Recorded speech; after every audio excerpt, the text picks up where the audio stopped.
welcome back to On the Record with Kevin and Tiffany. Tiffany and Kevin. Whichever one you choose. Choose Kevin and Tiffany. All right. So no, Tiffany and Kevin. All right. So Tiffany, we just had a conversation that our listeners on 9:30 a.m. would think we're a bunch of Democrats. No, that's not what they're gonna call us. They're gonna call us rhinos. They're gonna call us rhinos because that's And here's the thing, guys. When you're reduced to name calling, when your argument. When we're talking to you about real things like freedom, opportunity, growth, and progress, the real crux of what we are trying to do in this party. When we talk about family values, when you walk away from the real arguments and the real foundation of this and start name calling because we're telling you, hey, marching on any public building and breaking into it and erecting a noose on the lawn is wrong. Especially when it involves the Vice President of the United States. All you resort to is name calling.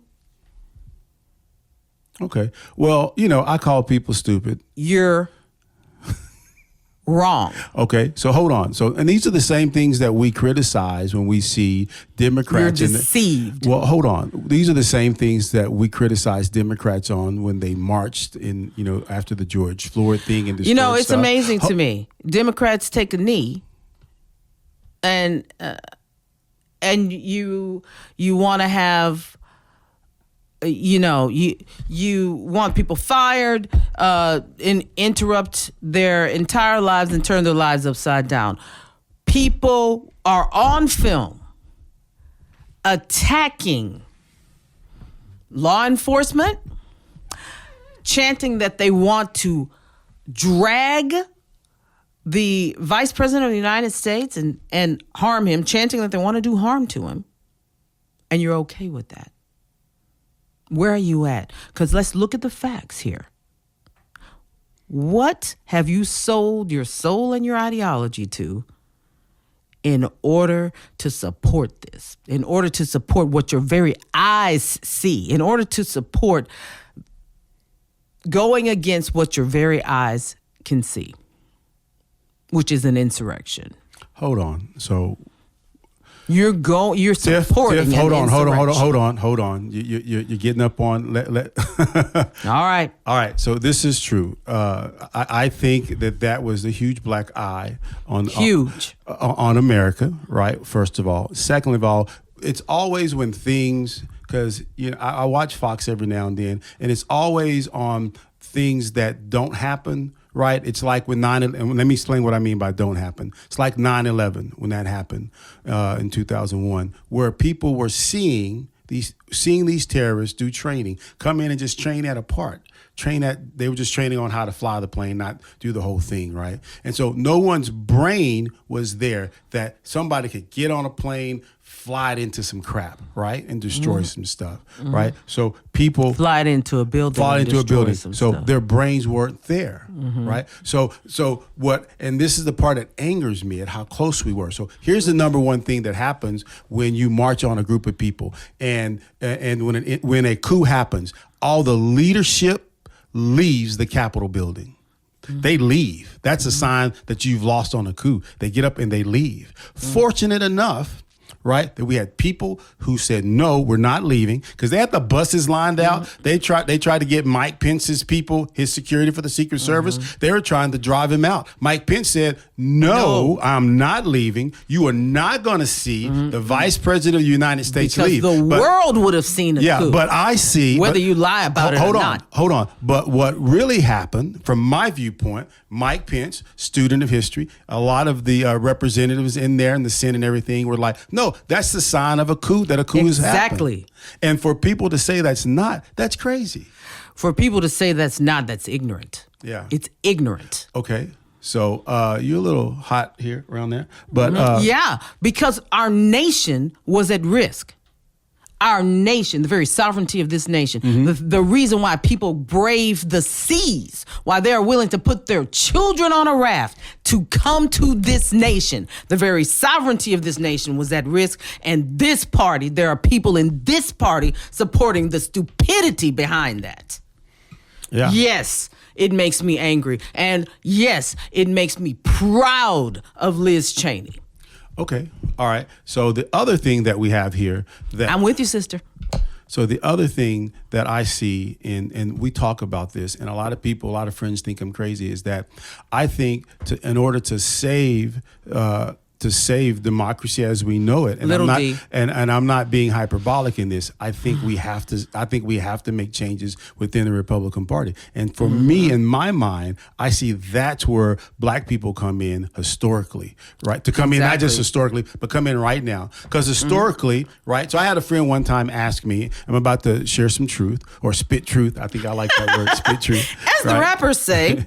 That's new rappers. But anyway, historically, black people have historically been Republican, right? Since the end of slavery, beginning of Reconstruction. Right. And I used to have this friend who always asked me, what was the change? Why was it change? Why was it change, right? And the Lily White Party movement. Yeah, the Lily White Party movement. There actually were black people in every facet of the Republican Party. And who would be amazed and unbelievably happy at the opportunity that we have to move into the party. That statement that that there's a statement in the black community that we hear all the time that says we are our ancestors' wildest dreams. And we are. Never has there been a more wonderful time in terms of opportunity and the ability to achieve freedom, opportunity, growth, and progress than now for African Americans. But for all Americans. Yeah, for all Americans. Our African American history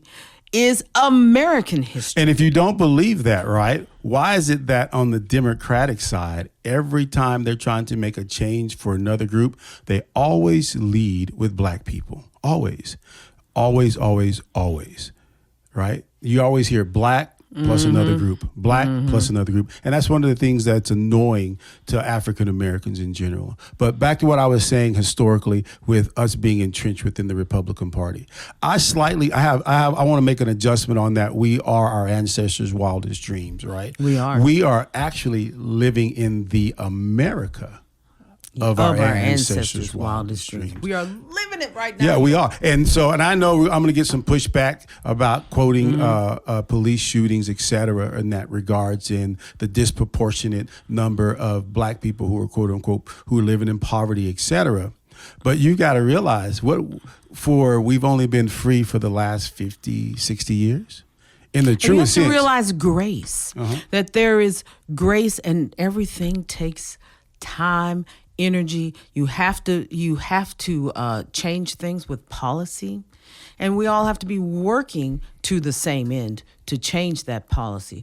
We certainly can dig down and go deeper in the arguments about what is motivating some of these groups and some of these arguments that we're seeing. Yeah. But just at the top level, okay, we are living in the America of our ancestors. And so let me just also doesn't mean that let's just clarify that we as black people, the reason why we say that we are the true patriots of this nation is because we know America. We know the United States with all of her scars. We came over to this country. Our ancestors came to this country in the hulls of boats with 2 to 3 feet separating them. And now you see us leading businesses, leading corporations.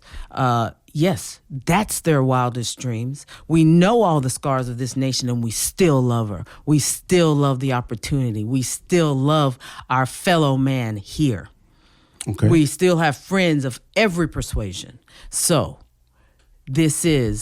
we are true patriots. We love this nation.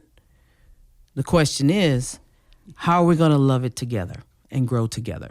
And you've been listening to On the Record with Kevin and Tiffany.